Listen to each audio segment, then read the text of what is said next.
This is Fam Electric Ghost, and we are live on our Twitch, YouTube, Twitter, and Facebook channels with Higgs Field.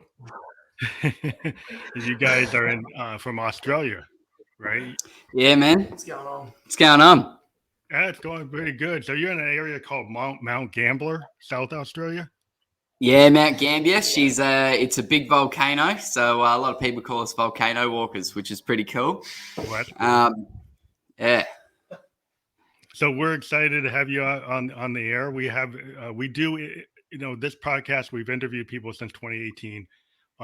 Previously just on audio. In 2021 we started doing video, and we are also on Spotify after this, so your fans will be able to see us on Spotify video podcast, not just audio. But just to get it out of the way, we do have a couple of sponsors. One of them is Newsly, which is an iOS app that reads the news back to you in a natural way, so you can stop scrolling and start listening. Use Ghost 2021 to get 1 month free premium subscription. Again, that's Ghost 2021. You can get 1 month free.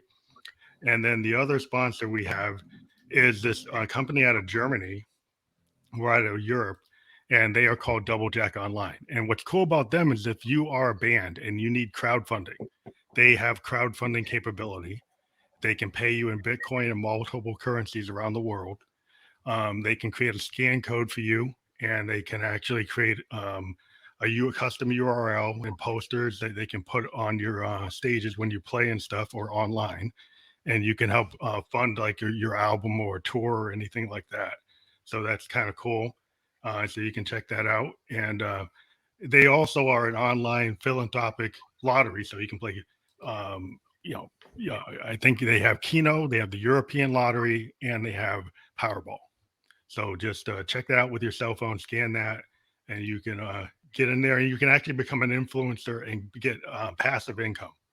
So as a band, if you won't need to get passive income from doing something, you can join them, and you can get to be an influencer and get a whole thing. We have a guy, Frank, their marketing director, can get in touch with anybody that's interested in that. But yeah, now we're going to actually get to the meat of the interview, which we like to do kind of behind the music interviews that are, just a more in depth than a 15-minute podcast. We can go up to an hour. So that's what we're going to do. And we do have a video from you guys so people can check out what you sound like. And so if that's cool, before we get into the meat of the interview, I want to actually introduce Higgs Field in your sound with your video, The Mason. Is that cool? Of course it is, mate. Let it play, brother. Yes, here we go.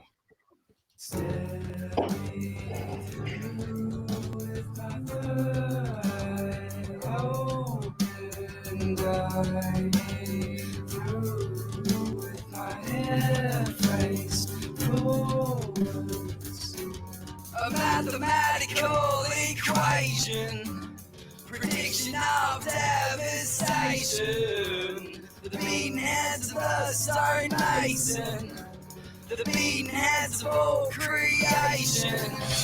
Sculptures of the gods who came before. Lay the foundation to shape the shore. Forgotten and lost to the ways of the Lord. The mason stands changing all.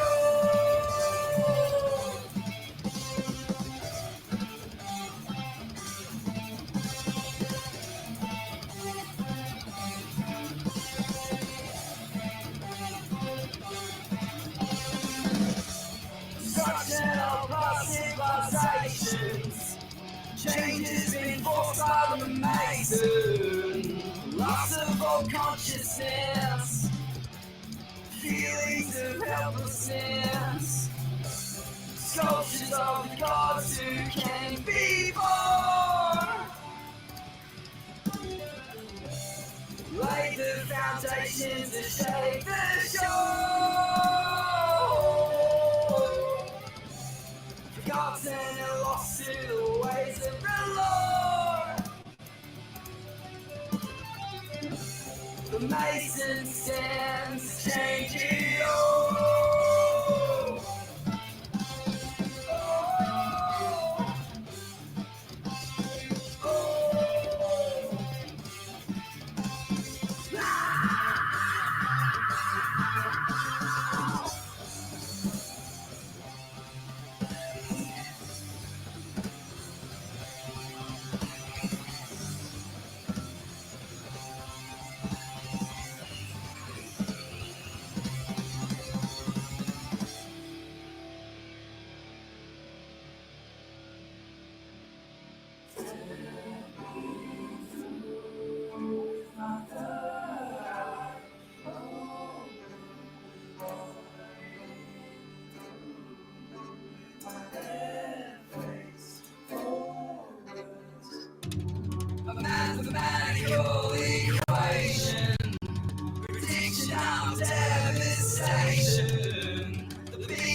So that was the Mason, and we're back. Hey guys. Hey guys, how you G'day. going? What's going on? Hey, it's Higgs Field, and we've got them on the line. We just played their video. It's a kind of like and that was a really interesting because I'm a big fan of kind of like grunge and Stone Temple Pilots and Alex in Chains. This sounds kind of in that spirit. Not that I just feel that kind when I hear it. That's just my opinion, but. Yeah. Thanks Yeah, heaps, nice. man. That's good. I'm a massive grunge head, so that means a lot, man. Thank you. Yeah, is it that sound? I did love that era because I'm a child of the '70s, and then when we got a lot of hair bands like the Motley Crues and the Rats and the Poisons, when Kurt came on the scene, then you had Stone Temple Pilots and Soundgarden, Alice in Chains, Pearl Jam, all those bands. It just felt like, okay, now we've got a rock renaissance. Like you finally got that kind of attitude that was like more honest. That's what I liked about it. I mean, we can't talk about that without saying R.I.P. to Mark Lanigan. I mean, what an absolute poet, I reckon. Mm-hmm. Screaming Trees, Screaming Queens Trees. of the Stone Age. Yeah, it's like, that kind of vibe is like you just feel that the honesty of the music and there's the passion. And then what I liked about grunge is like you could have Beatle chords. You could kind of go in any direction, even though it's kind of like a punk, post-punk alternative thing. You could go in different directions. 100%. Yeah. A band like the Smashing Pumpkins, which kind of went more progressive rock, but Soundgarden could do like a Zeppelin. Like it's like a punk, like a grunge Zeppelin, and that's what I like about it. Because you could have the chord changes, you have the tempo changes, you have more progressive rock ideas, kind of intermixed with like power pop, power punk.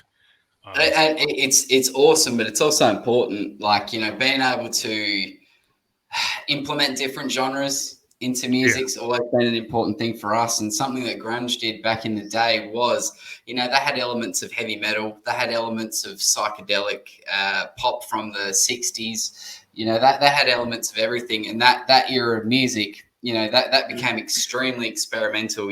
Bands like Primus, Helmet, Tool, all that sort of stuff, which Tool are a massive influence on us. Definitely. But those sorts of bands, when they went down those progressive routes, they just created their own feel, their own sort of music. And look, I don't like saying, oh, that can't be replicated again, but that era can't be replicated again, where you've got, some of the most popular bands in pop culture are these bands that are just writing some magnificent music and creating something new out of something that's mixed in with everything old. Yeah, because I'm being a keyboardist. I tend to be like kind of coming from like a couple of places. Like I'll come from like a jazz band like Sun Ra, and then get into like a Parliament Funkadelic because of Born New World. And then like I just love Pink Floyd. Right. So Floyd, what a sick. And then yes, it's like obligatory if you're going to be a synthesist, looking at a band like Genesis or Yes. Yep. And like the Peter Gabriel Genesis, like the Lamb Lies Down on Broadway kind of Genesis, that's so progressive, so like science fiction oriented. That's just kind of like where my head was at. It's like, because I just saw these bands. It's like, yeah, what's wrong with a 15-minute song? Yeah, 20-minute song with all these like tempo changes and different types of structures, more classical and mixing rock and everything, And the beautiful thing about that experimentation is look what it did for artists like Steven Wilson. So he's in Porcupine Tree, and you might have a song that goes for 4 minutes or whatever, but then the next song goes for 17 and a half minutes, and it's unbelievable. You can't turn it off. It's experimenting with different sounds, bit of jazz, bit of this, that, the other. It's cool. Nothing like it. It's awesome. Yeah, I just love that. So you guys are in the kind of alternative rock, but that leaves you a lot of room, like you said, because you did you indicate like who your inspirations are. But I'm going to go and start with the question. So when did you guys first get into music? Who wants to start? Like, what age did you get into the idea like you wanted to play music? Well, I'll start, I suppose, because I got the microphone. But I started probably, I was really, really young. I was probably about 8 when I wanted to start playing the guitar. And I didn't do anything about it until I was 12. And, you know, when I was 12, I was, you know, Metallica are one of the most important gateway bands, I think, of all time. You know, that got me into metal and got me into then the other stuff that, you know, I ended up falling in love with, which is, like you said, that grunge era sort of stuff. So I started then. I wrote my first song when I was 12. You know, basically picked up the guitar and started recording straight away. It was like shit. It was awful, but I did it. Like, you know, the amount of music that I've made over the years that's shit is incredible. And then I think this is the first project that I've been on, first band I've been in, where I'm actually really, really proud of the music, and like not ashamed of any of it. And I think that's more of a collaborative effort with all of us. We all have songwriting credits, and that's because we all get in the jam room. We all, you know, someone might come up with a riff or a drum beat or something that this, that, the other, and then it's like, right, hey, let's try this out. And, you know, it's just for fun, but then, you know, it turns into a pretty well-written song pretty quickly, really. Yeah, definitely. Yeah, pass the mic. Yeah. I reckon I first got into music when I was about 12, I reckon. Played on my first drum kit like at a mate's place that we go water skiing with. And he just taught me like a couple of basic beats and that, and just sort of I picked it up half quickly. And then he wasn't using his kit for a while, and he was kind enough to let me borrow it and set it up in mum and dad's lounge room, which like pissed them the hell off. So no, but it was worth it.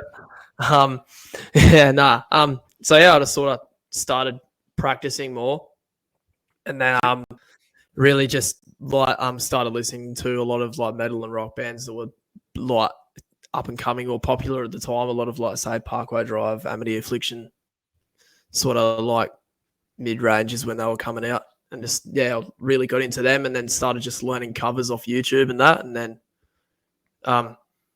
just a few people asking around, you know, for drummers and that in the Mount, and got into my first couple of bands and that when I was about 13 or 14. And then, I've been in a few bands since. And then, Liam and Kyle were nice enough to hit me up. And I've been in Higgs Field since, it was 2018, was it? Yeah, or something like 19, yeah. And here we are. So though it's interesting, I always wondered, like, what kind of drove you to kind of be a drummer? Were you, when you listened to music, were you drawn to the drums, or you felt like that's the instrument you wanted? Oh, well, just because I guess like drum and bass is such like it's the backing for like all music, really. Doesn't matter what genre. And just like, I don't know, I'd never really like seen a drum kit properly like up close until I went to my dad's mate's place there, and I just thought, oh yeah, this is pretty cool. Like, you know, everyone sort of has an acoustic guitar laying around and that, and it's sort of more common to see, but like a full-fledged drum kit setup was just like really, obviously, really drawing. Really. It's like fate. You kind of fated to have that moment, and then say, hey, there it is. Then you have yeah, exactly. I just thought, this is pretty cool. And I think that's what happens. I fell in love with it, really. I think it happens with like keyboard players and stuff. Like, if there's a piano around or an organ around, or you go play in church or something, then you learn how to play the organ, and then you play the keyboard, and then you can go to a synth. This because you had access to it. You know, it's kind of like that, but it's not as common as everybody jumping on a guitar. 100%. Yeah, exactly. It's just a lot more drawing, more more. You put your focus a lot more. So maybe ask. Cool. I didn't ask you guys about like Higgs Field. How did you guys come up with the band name? What does that actually represent? Because maybe people here and outside of Australia don't know what it represents. I'll give the mic back to Liam for this. It's time for science talk. So I look like a dumbass, but I am a massive science nut. I love the stuff. So the Higgs field is based on the Higgs boson. So Professor Higgs, many years ago, he had this theory about the formation of matter. So if you imagine a fish in water, the fish is always surrounded by water, but because it's always in that environment, it doesn't recognize that it's water. It doesn't know that. It just, this is what it is. So similar to us, we have a imaginary field that surrounds everything and is the foundation of matter, is the thing that holds everything together. It stops when I move my arm. It stops all the matter from dissipating into nothingness, and then it brings it, keeps a straight form, which is pretty cool. So it's like the legitimate thing that connects everything to everything, and that it expands out through the universe. And I love that. And I'll put that in a hat. Yeah. And I think the other band name we were going to have was Ever Ice. That was right. Carl Gleeds. Carl Gleed, our bass player, is a beautiful man. He had that idea. He's had that for a long time. And I was like, I've had this for a long time too, man. And it was like, right, well, we'll put it in a hat and see what we draw. And we drew that. And it was like, yes. That's cool. That's really cool. I was wondering if it was that or if it was happened to be something else that I just didn't understand. But yeah, that's really cool. That's an awesome story for a band name. Thanks. So I always get into a couple other questions. Like, so you've been working on music for like since you guys found that you were able to get into it. How long have you like since you were like 12 years old then? Like you guys have been doing it? Well, I'm 27 now, so what's that? About 15 years or something. So long time. But it's it's funny, man. I went back and listened through some of the first stuff that I recorded, and I had a bit of a night on the beers and was like, right, like what kind of music have I made over the years? So I've made everything from electronica sort of stuff, similar to like the soundtrack to Stranger Things. Oh, okay. And then I've moved on to like grindcore, and like I made them 2 albums at the exact same time. So in a space of about 4 weeks. So horribly mixed. They sound like shit, but the idea was just to create. Just to create. And that's something that I've done since I was a kid, like even drawing and things like that was just, I started out with a piece of paper, put some dots or a line down there and just try and make something out of it. And I think that's always been part of the shit that I do, as dumb as it can be sometimes. Well, I think it's interesting what I find from people who are creators, right, that are singer-songwriters, bands that write their own music, is that it's not necessarily that they're all trying to be like in the top 10. It's that they have something inside themselves that they have their heroes and the people that inspired them, and it's like, okay, I can do it. It's like when the Clash came on the scene, right? And then Sex Pistols, the people said, well, I can do that, right? Because before that, you look at a band like Yes, and so I can't do that, right? I look at a band like Zeppelin, I can't be Jimmy Page. I can't be John Bonham. There's no way I'm going to ever get to that. But then when you had guys like, Lou Reed and the Velvets, and you had, like Johnny Rotten, and you got, Joe Strummer and the Clash, he's like, oh, and you go to CBGBs and you see the Ramones, and like, oh, I could actually do that. Right. Yeah. So then you get people saying, well, I'm going to try it because like, what's wrong with me just trying to express myself, I mean, something that inspiration. Yeah, 100%. Like something Jack White said a long time ago. I was probably 14, 15, and I was just on YouTube and watching just Jack White videos because I love the dude. And a video came up where the dude's talking about like the happiness of a mistake and how sometimes a mistake can just be perfection, like that's showing how raw you're being, that's showing your emotion, that is showing absolutely everything. Every time you play a live show and that live show goes a bit wrong, that's okay, because mistakes happen and mistakes are good, and that's a unique performance for them.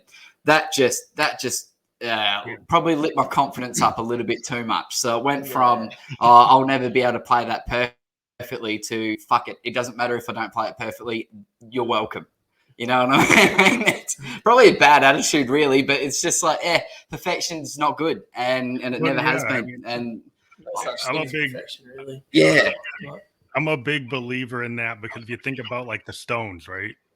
And you think about a lot of classic albums from the 70s, it's full of happy accidents, right? If you look at Of course. Frank Zappa. Yeah. Frank Zappa. He's like one of the most musically talented people on the planet. And you listen back to like some of his older albums and stuff like that from the start of the 70s, late 60s and stuff like that. It's full of mistakes. Yeah, even if you think about like an album like Todd Rundgren, Hello, It's Me, right? If you listen to it real close, you can hear the cuts in the mix, in the final production. There's like cuts where they're mistakes. They're actually, is that the love song? Yeah, that love song, Hello, It's Me. Right, but it's like a typical 70s thing. If you go listen to the album real close on your headphones, a lot of the albums are not perfect. And actually the imperfections are what makes them great, and then the problem I try to tell producers today, like they're stuck in the DAW and trying to get a perfect 160 BPM, and they're trying to make sure everything's in tone, using the auto tune, doing all this stuff. And I'm like, I think of a band like Husker Du or Black Flag. Did they care about that? No, they didn't. It's like didn't give a fuck. Just they do didn't give a fuck. Just, like, don't obsess about doing something 1,000 times. It's like on the third take, if it's cool and it had the heart, keep the third take. Yep, 100%. Yeah, exactly. Man. Like we're both big fans of Bring Me the Horizon. Especially their older stuff. Like their older stuff was just heavy. It was great. And something that they've done with a lot of their new stuff is chuck a lot of auto tune on, which sounds great on the album, but it sounds very produced to me anyway. They're kind of lucky they've got Ollie Sykes as the vocalist because he can pull off anything, which is really, really lucky. But most other bands, they wouldn't be able to do it. And when I do hear, especially not in a live sense. And like when I hear bands that are, chucking in auto tune, not saying they're trying to copy Ollie Sykes and stuff like that, but they do, a lot of if you're in the genre, you tend to do what the giants do, if that so to speak. Yeah, and it sounds horrible. Yeah, I mean, I'm just I always get kind of cringe when I go see a band and it's like exactly like the studio version.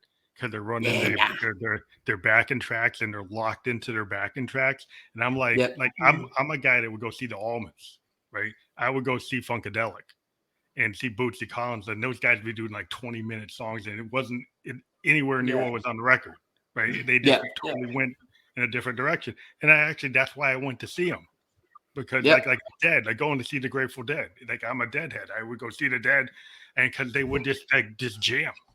And because that's what it is, exactly. It's like, otherwise you might as well just listen to the record. Like, it's like, why am I going to go see the Allmans to see the Allmans just replicate exactly what's on record? Because Dickie Betts and those guys, they would just go off, and maybe they'd come back and bring it in, but if they just wanted to go off in a different direction, they'd just do it. And that's kind of like what's wrong with that. and it's feeling out and connecting with the crowd. We talk a lot of shit mid set. We like to have a bit of fun, have a bit of a talk. Ask the dumb questions on the microphone you probably shouldn't ask and things like that. But it's fun, and we're just people, and they're just people, and it's like we're just as important as the president of the United States, and we're just as important as the crackhead that lives on the road. You know what I mean? Like everyone's on the same level, and everyone should treat each other like that, I think. Yeah. Well, I just think it's just, to me, it's like I love kind of a stream of consciousness style of recording. I tend to do like a jam band style. I actually will do live recording sessions that kind of drive, like if you're, I think what happens, like if you're a producer and you're stuck on your DAW, then you kind of get lost in the DAW. But if you go and you force yourself to go live and do a rehearsal, then you're not going to keep on stopping and starting. You're going to just let it go. And I find, like I used to read about Zappa, and Zappa was like, hey, I'm just going to do it. Right. Even like Neil Young and Crazy Horse, they would just put down and then go back to the tapes and say, here's the song. But, jam for like 2 hours and then say, oh, there's some songs in here and let's work on those after. But what's wrong with kind of doing that take to your mind being off of it. obsessive about trying to? Not that it's bad if you've got an idea and you start building it track by track, but I just think that kind of a stream of consciousness, even like a Dylan on his typewriter, Bob Dylan would just go on his typewriter and just start like whatever. I'm just going to do it. And I mean that just whatever feels natural. Yeah, that's right. Just sometimes just jamming with it is just so much easier than really trying to like perfect that one thing. Like that's something we do a lot, man. Like we don't go sit down and record in a studio and start recording. We get in the jam room and we fuck around with a song for sometimes months.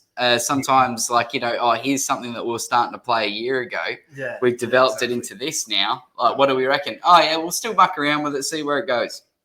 Yeah, super important.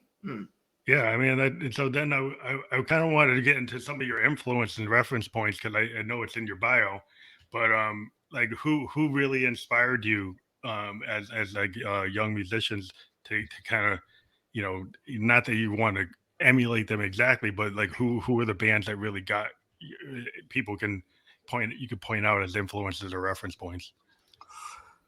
So I'll start this. We're all really different, and that is probably what makes our music a bit different. It's not made for everyone, and it shouldn't be. It's made for us, and the crowds that we play for, and they are the ones that become fans, and those are generally the same sort of people. So for me, I grew up listening to Iron Maiden, Grinspoon, Silverchair, a lot of the some metal and mixed in with some 90s grunge and rock and things like that, especially from here in Australia.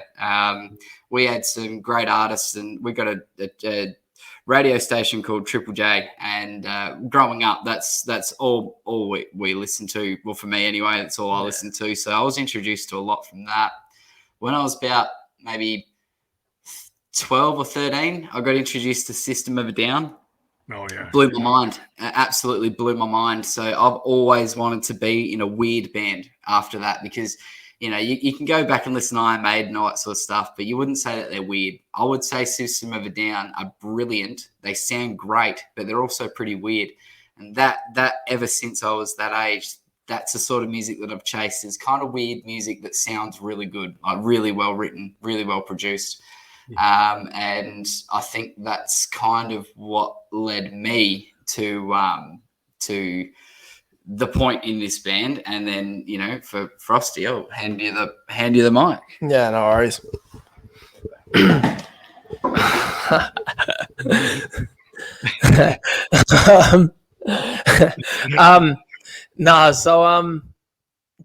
Yeah, like I said, I just sort of started getting into whatever was popular at the time.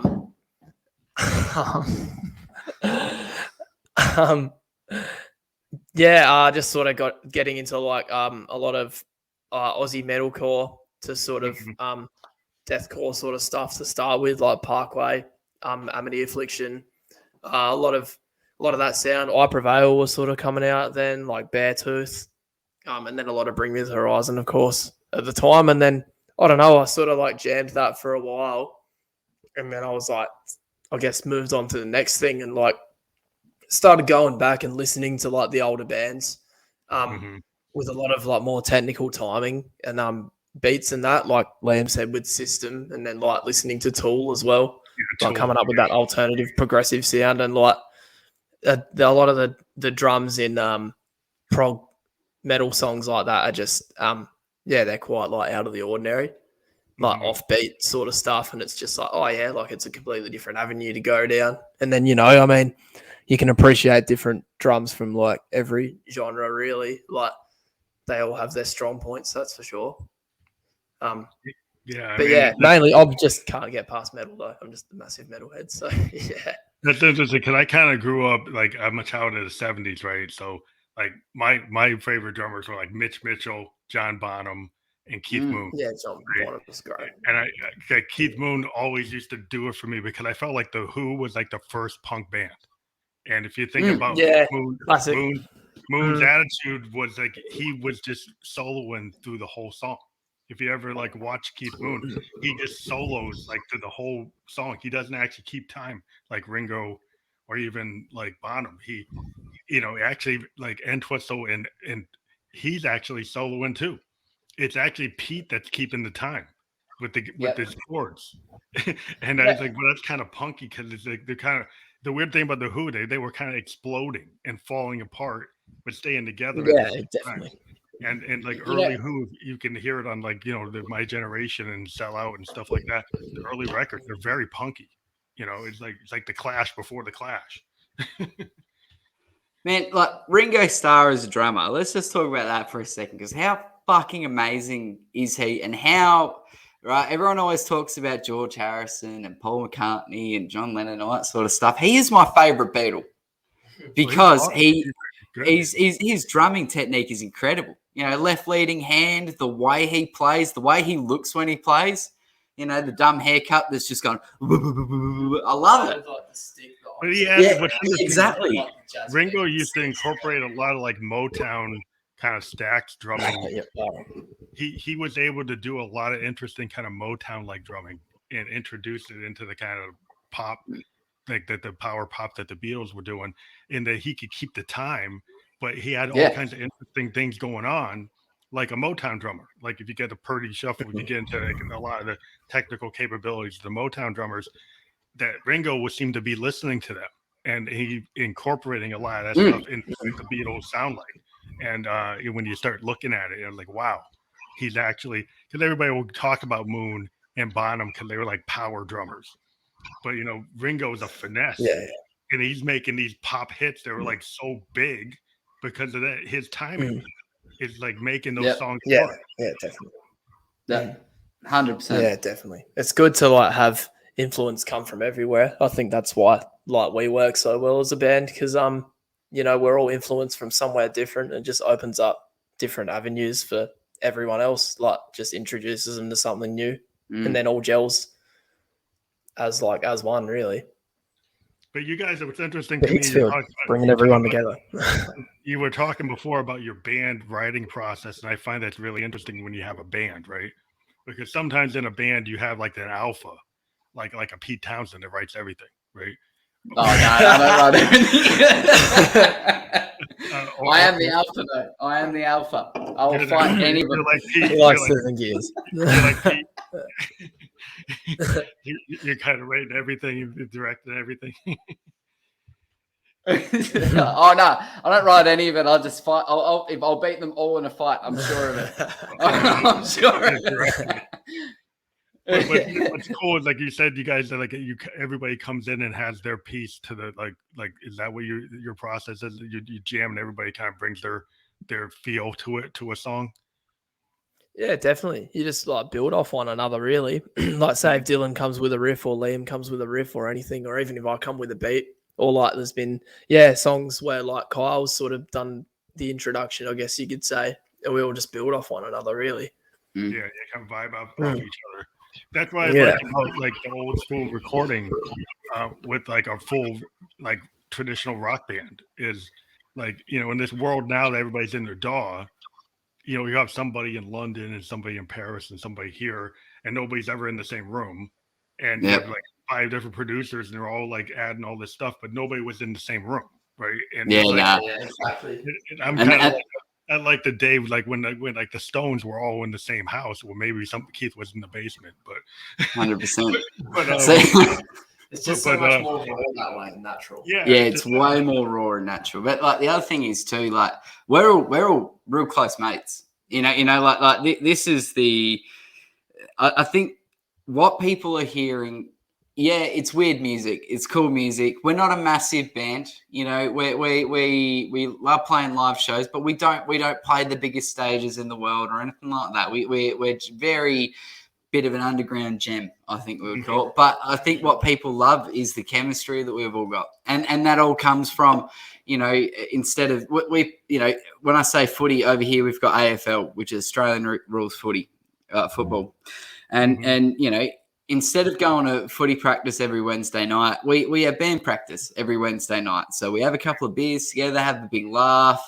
writes some really cool stuff. And the best thing is like, our singer, Dylan, he not only can he sing like a motherfucker, that dude can play guitar like a motherfucker. Like the dude is just, he's a bit of a, I don't know, he's just onto it. He is always onto it. And then same as, I'm going to talk you up here, mate. Don't let your head get too massive. It'll fall off. But it won't fit on the screen. It won't fit on the screen. But Frosty's one of the best drummers I've seen live. And that comes from, and that's a big statement to make because I've seen a lot of great ones. But what I tend to see is a lot of very static drummers. They're playing the beats. They're doing some incredible shit. But, you can see Frosty's, getting into it. And that was the first time I seen him play before he was in Higgs Field with us. I was like, fuck yeah, that dude's sick. I didn't even know the dude's name. I was like, yeah, that dude's sick. I like it. And, when I found out that he was available, I was like, yoink, grab him. And then, Kyle's been in lots of other bands as well in the past. I'm probably the odd duck out because all the bands that I had in the past was just basically just me, which is not good. But, his style of bass playing, I love that. And this is kind of just like, not only is it a magical thing to be able to get us all together and be able to write some music that we think are pretty good. Yeah, but, other people might not, but other people do, which is nice. 9 out of 10 on Heavy Mag, not bad. Yeah. But, being able to do that and then also be great mates, I think having the chemistry as a band, that's the whole idea of a band, right? 100%. There's so many. You definitely see that in the live shows too. Yeah, you definitely see that in live shows. It's bloody funny. We have a lot of fun, man. That's good. Because, in the genres that are kind of controlling like the industry today, don't have band dynamics. They're usually like one or two people and a producer. And people have forgotten, what makes, a band like the Stones or the Clash, that dynamic of having. It's all corporations now. It's all corporations running it. Yeah. That's the problem. It's even like when you had, even in the 80s, when you had like these kind of corporate bands that were created too. Even in the late 70s, you got a bunch of corporate bands. But it's like they don't even, now they don't even play. That's right. Yeah, where are they now? Sort of thing. Yeah, you used to have a bunch of studio musicians, that would come together and create these kind of super groups that are backed by the big label. But at least they were players. And now there's like just a bunch of producers, or people who aren't really. Or there are other type of artists. There might be a lyricist and somebody that they can do really interesting vocal delivery, but nobody's coming on the stage like Hendrix. Nobody's coming on like Jim Morrison. Like where's the next Jim Morrison? Where's the next Hendrix? Where's the next Kurt Cobain? I don't know if there's enough acid left after them dudes. Yeah, smashed it all. Probably not. No one can handle it. No. But that's why I like talking to bands like yourself that are still believe in that kind of, that dynamic, that you should, have a band that has that kind of classic structure of your bass and drums and vocalist. And because there's something that comes out of that kind of organic nature, to me, of a group that's actually putting it down. And it's the happy accidents, and it's not going to be run into an 808 or a 909 or a 7.8 drum machine. You actually got a real drummer. You got that dynamic thing that on stage you guys can just go wherever you want to go, and you're not locked in. That's right. Yep. Yeah. The other thing is too, like you play with each other long enough where you can read each other. Quite often.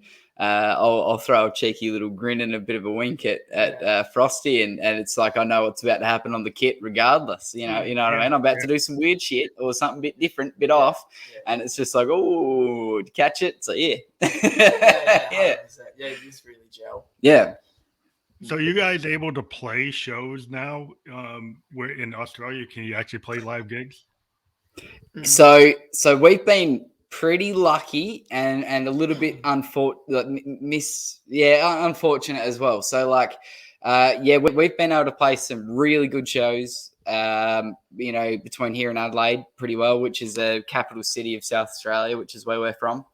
But with the way COVID's been, I mean, it's been, I'm going to be real critical here. Our government's been very communist-like in that they have locked out certain states. They have not allowed lots of things to happen, and they've failed. So like we've had a lot of COVID running rampant in South Australia at the moment.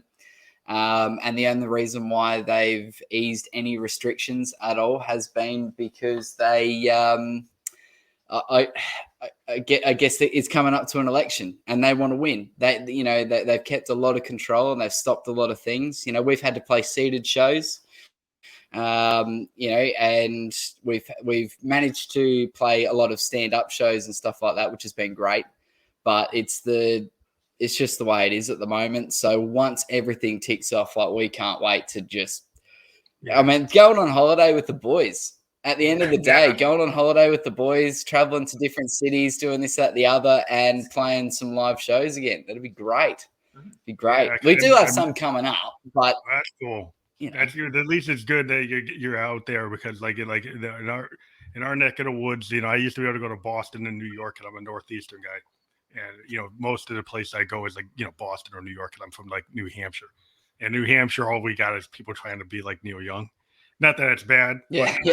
I'm doing electronic kind of Trent Reznor stuff, and the people here don't want to hear that. So if I want to play, I gotta go to New York or Boston. Speaking of Neil Young, what the fuck's he done with the Spotify thing? Now Neil Young to me was Flower Child, who bit of a punk rocker, bit of a folk rocker as well, but was very much about free speech. And then he's just turned around and gone, nah. Yeah, changed my mind. Well, when you get 70, you do different things. Well, that's true. That's true. I'm 27 and I'm doing different things from when I was 20. So that's probably a good thing, actually. You get that kind of grumpy old band thing going on, Yeah, that's it. That's it. So you kind of go where that takes you. And I've seen my grandparents, and they'll like, why are you saying that, Grandpa? I'm like, I don't know. Okay, leave Grandpa alone, just walk away. That's it. But, leave him in the chair. Yeah, because he don't understand. He said turn it down anyway, so it's like, okay, Grandpa, just stay away from me. But yeah, so it's interesting that you guys been able to play, because we've been doing a lot of online because that's kind of where I live in this podcast world. And we've been doing online concerts with our podcast guests. We just did one a couple of weeks ago where we had 19 different podcast guests do this PEG festival that we do, a second one we've ever done. And we're going to probably do it 4 times a year. That's cool. When we have bands all over the world that we've interviewed actually do a live set from their studio or their bedroom or their garage or whatever, and they just play for 30 minutes. And we give them a chance to get heard on a 3-day online thing. So we've been pushing that because it gives people a place to figure out how to actually even try to navigate playing on the net, but which is a whole different thing.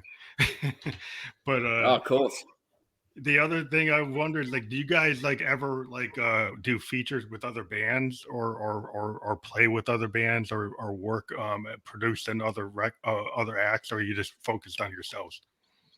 Oh, we definitely play with other bands, but haven't done a feature yet. No, I think we spend a lot of time together right now stuff. So we're pretty close with quite a few bands from around our region, actually. But so as far as we quite often try and do some gigs with the same people, like a band called Paste, Chelsea Manor, Stiff Nips, Rat Salad. They're from Western Australia. They're a little bit away. We just did a couple of gigs with them back in October, and that was a bit of a wild night, but great time. So as far as that is concerned, if one of our friends came up and said to us hey, Frosty, we want you to play the drums for a cover song that we're doing tonight, he's done that before.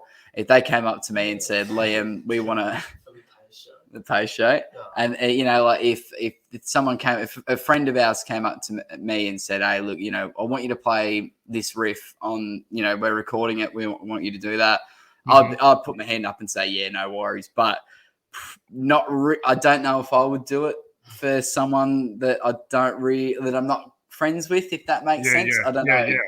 Yeah, you got to be in tune with the band. Like if you're gonna do a collaboration, unless you're like on a label that kind of forces you to do them. Well, and we're not that important either. Like, you know what I mean? Like it's people. We've gotten a few messages from people on Instagram and all that sort of stuff asking for it and all that sort of stuff. But I'm just like, look, man, there's probably someone else better that'll put a bit more effort in. Whereas if it's for our friends, we're going to put that effort in. Yeah. You got to kind of have a relationship with the people you collaborate with. It's usually like what I've done is like, kind of a collective of musicians, like in the Northeast of the US. If I play with these guys, like, okay, I might guest on one of their records because I know them. Right. So they need somebody to play a Moog or something. Okay, I'll do it because I know that band. I played with them before in Boston.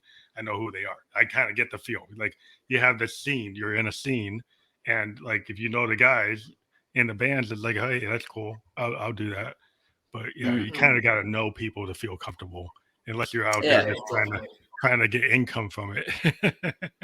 Otherwise it just turns into like more of a job, I feel. Yeah, like, it becomes like a job. Jam with your mates, it's all good. Instead of like just someone you're unfamiliar with, just saying, "Wait, play this." It almost feels like you're being hired to do a job, like rather than just. You become like a session guy. There's some people that's what they want. They want to become like a professional musician. They want to be a session guy. They want to have like an appointment book, and I'm playing with this guy this week, this whatever I'm doing, and they're trying to do that because that's what they choose to do. But a lot of people are like, this is my project. This is my band. If I happen to sync with somebody else, I'm not really thinking about it. But if it happens in my scene, that's cool. But I'm not going to try to make it into a job, Yeah, I get it. Yeah, that's right. And I mean, like the sort of music we make, we're not gonna make much money. It's gonna cost us money, but like I tell you what, we'll have a fucking fun time playing the live shows and doing this, that, the other. We're gonna have a fucking blast doing that. And when we're like 50, we're gonna be able to look back and it'll be like, hey, you remember that time we went and did this? And it's like, oh. Well, I think that's the whole point. Like when you get into music, when people get into rock, originally rock and roll, you did it because it's an attitude. Like the Grateful Dead, why did they do that? They had this like hippie attitude, and that's what they were going to do.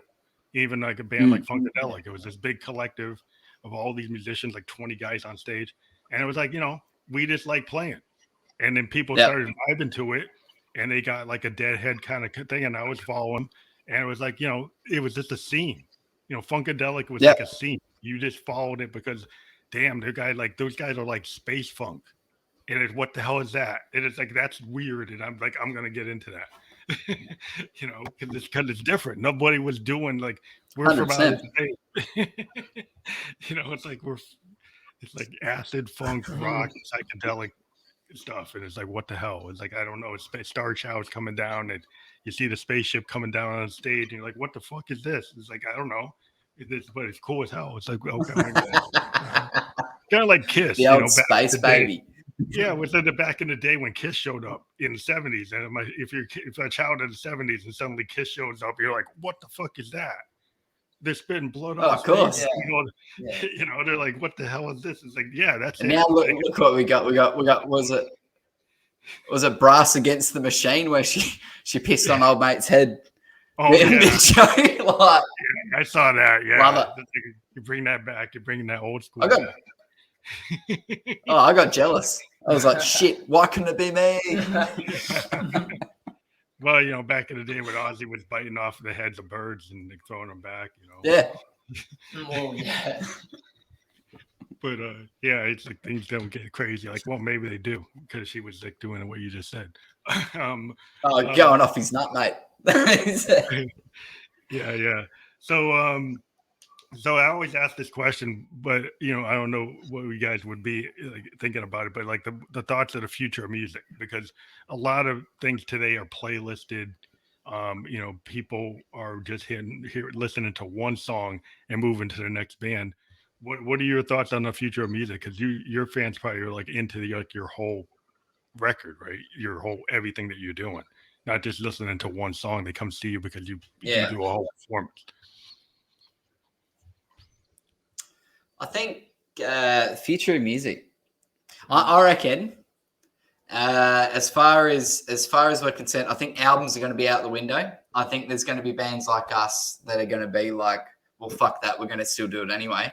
But I reckon we're going to be looking at, instead of an artist releasing one album, they're going to release 12 singles for the year, like once a month. Mm-hmm.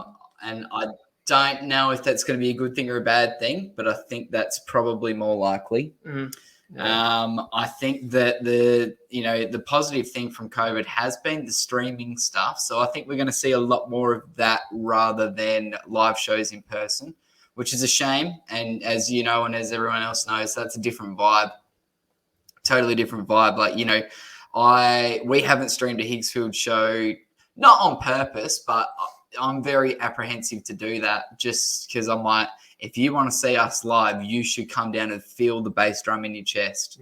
You should feel that tingle in your back when Dylan sings. You should do all that, and that's quite positive, because you can't get that on a live stream. Not unless you got wicked like Kenwoods or something like that, where you can just crank it up to 11 and just go. So I think there's that. As far as music writing, I think that's where shit's going to get really interesting. Long time ago, Mike Patton said, there will come a time where everything is written on a computer. All your biggest hits are going to be written on a computer and all that sort of stuff. With how auto-tune's going, I think it's really possible. And, we're starting to see AIs being designed who make grindcore. So we're talking about an artificial intelligent machine that is creating grindcore music and pop music and all that sort of stuff. Maybe that is the way we're going to go down. But I also think that there's always going to be the guy that is playing the acoustic guitar singing. There's always going to be the guy that wants to be in a rock or a metal band or something like that. So that's always going to happen as well. Yeah, I'm a big. I don't know. What do you think? As far as the future of music goes, then everything's becoming a bit robotic sometimes, really. Yeah, that's what I've been fighting against as an electronic musician. Is like a lot of times we get pinned into the thing. It's like we're all sampling, we're all doing that. But like I'm old school, like a Tony Banks, and there's Stevie Wonder on a Dream Machine. It's like I'm about the hardware sense. If you think about like Keith Emerson and even Pete Townsend on Barbara O'Reilly or Won't Get Fooled Again, the kind of work, right? So like this kind of work that was on Pink Floyd is like there's a lot of electronic musicians that are starting to come back. And the one thing I've been very happy is a company like Moog was out of business, right? They came back. There's tons of like synthesists who are using these analog synths that are writing, progressive rock like Genesis type stuff. If that are more Pink Floyd type stuff is happening. It's not maybe reaching the top 10, but there's a lot of people who have access to these synths and are trying to create more progressive type work that you saw in the 70s. Yeah, so I'm hopeful that kind of stuff is coming back. And I think it is. I mean, we can see it. I mean, just trying to think. I mean, bands. There's 60,000 songs released to Spotify every single day, and you got to filter through the shit. But in amongst that shit is some gold, and like great independent artists that are creating music that's pretty unique, which is great. Yeah, I think what the weird thing is now you got these like Reels and TikTok, and they can come out of left field and allow somebody to kind of break through in a hyper way that maybe you don't expect. And just the SoundClouds of the world where you can get like put stuff out in a demo form and kind of build up a reputation and then eventually kind of get out there on the road and then you have people see you. So there's just so many different ways to kind of hit with like a mixtape or SoundCloud or something out there and just get to an audience. Even like in this form, I've been able to do this long form interview that allows people to actually see a band deeper than what is even on the record. Actually hear them talking about the stuff. And that to me is what I'm trying to contribute is is just to get as many independent emerging bands seen by the whole world, and have people like, maybe you shouldn't just listen to the top 10. Maybe you should go listen to these other bands and open up your mind, because there's a lot of cool stuff going on. You may not know about it because people aren't pushing it, but I'm trying to push as much as I can. Well, definitely. I mean, Respect, man. Cheers. Yeah, 100%. If someone said to me, "Why should I listen to your music?" I always say the same shit. I always go, "Because we're underground as fuck, bro. You want to be a cool hipster? Listen to us, man." Hipster, yeah. Yeah, it's like, I just think it's like, being a radio guy. I was like a college radio guy, and I would go read Rolling Stone and Spin, and I'd find all the 5-star, 4-star emerging artists that they talked about, and I would just play it. And I would go and find a label like Sub Pop or IRS or SST, and I would just play everything from that label. Like, I'd find it in the label, and like, I'm gonna play in my 2-hour show everything from these labels, and I don't care if anybody likes it or not, and I'm just gonna do it. and I started getting an audience because people were like, yeah, I want it. That stuff is cool. Camper Van Beethoven's cool. The Replacements, the Goo, Who's to Do's cool. Black Flag's cool. Yeah, because that stuff, it wasn't hitting super big, but then eventually bands like Who's to Do and Replacements got signed to Warner Brothers. They got these smaller bands that the radio guys, like my college radio guys like me, were pushing them, and they got through. And I think that's, I'm always hopeful that kind of thing can happen again. We can get another Kurt Cobain. You can get another. Definitely. Well, he had to come from somewhere too, really, didn't he? Like, coming from Sub Pop. See, I think that we're going to stick independent. I think at the end of the day, there's a type of freedom that comes with that, where we can do whatever we want. We can represent our cheeky fuckety selves as however we want, and then it's kind of like, it's a bit of a take us or leave us. Whereas I would never want to join a label where we would owe money to a company.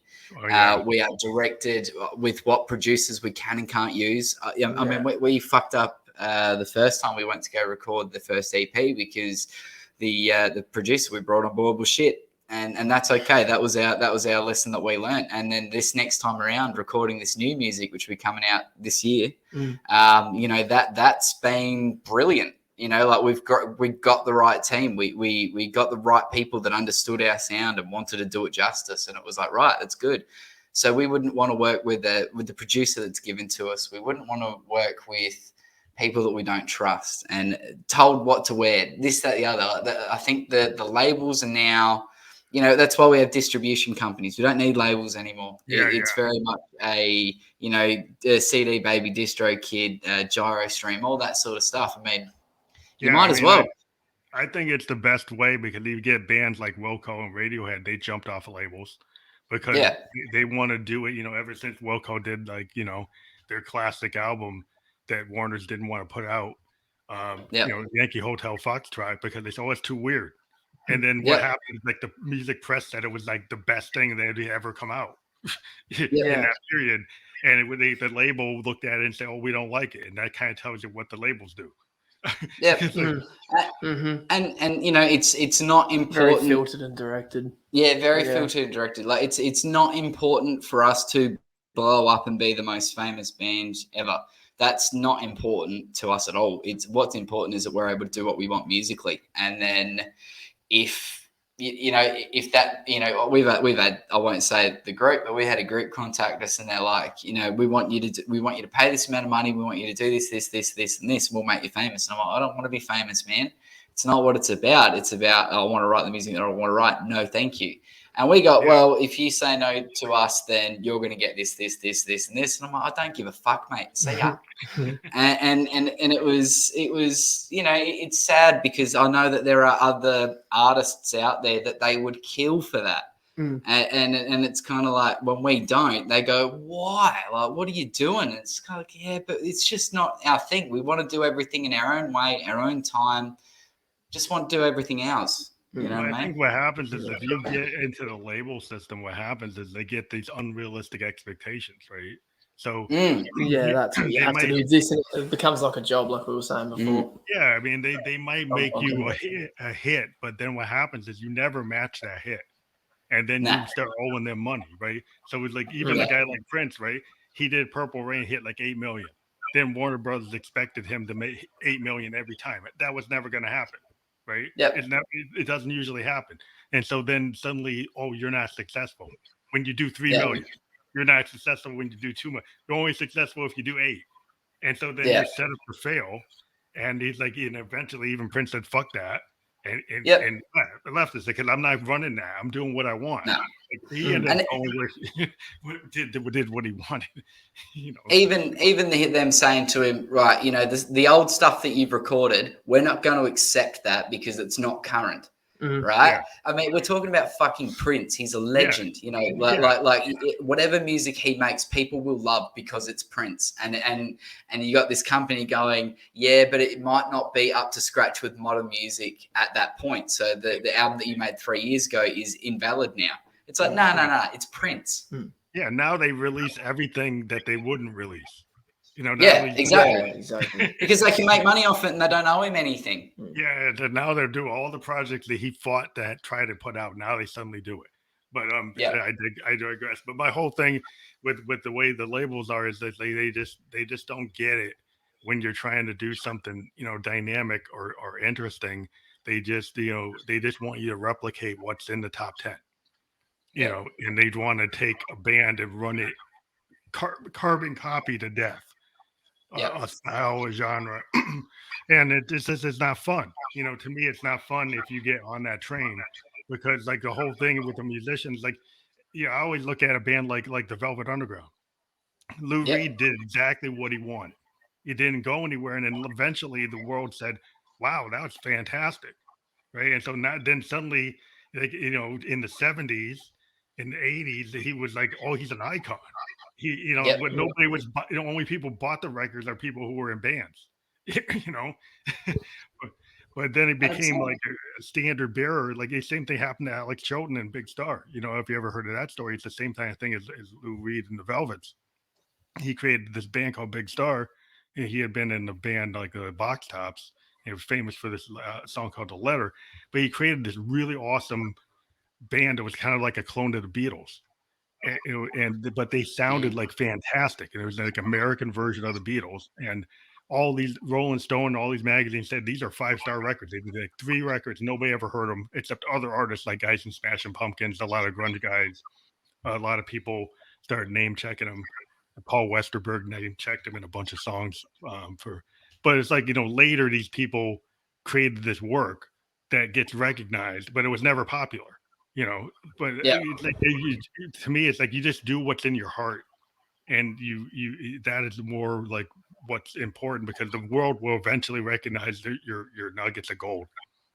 Yeah, that's right. That's right. So thank you guys for being on the program. Hopefully. Well, thank you for being on. We loved it. Yeah, we've been on here for like an hour, but I wanted to let everybody know, like if you guys have a release in the future, we do have bands come back. So we've done like episodes where we do release episodes for EPs or albums. So when you're ready to put out your project, let us know and we can help like hype it for you. Yes, sounds good. Probably try and get Dylan and Kyle on next time. You've talked to us, the 2 most handsome men in the band. So it's like let's get the other fellas on. Well, we do have the ability to actually have multiple windows open, so we can have up to 8 people on. Oh yeah.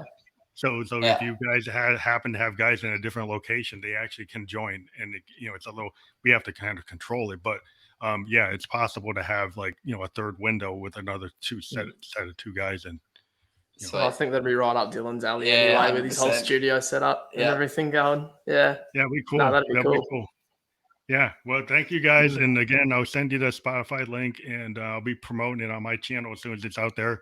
And thank everybody for checking us out. Do make sure you do click on the link, and anywhere you see Higgs Field, subscribe, download, purchase merch, do anything you can to support the bands. We always tell you all the time, if you support YouTubers with tips, make sure you support the bands that I talk to. Make sure you subscribe, download, stream, favorite, playlist, that's how you help a band out. So please do that. That's it, man. I mean, the best thing you can do is listen to us and follow us, and then come see a live show, man. Come say hello too. We're not shy. Yeah, definitely. Always keen on a couple of Okay, beers. guys. If I'm ever in your neck of the woods, I will come see you.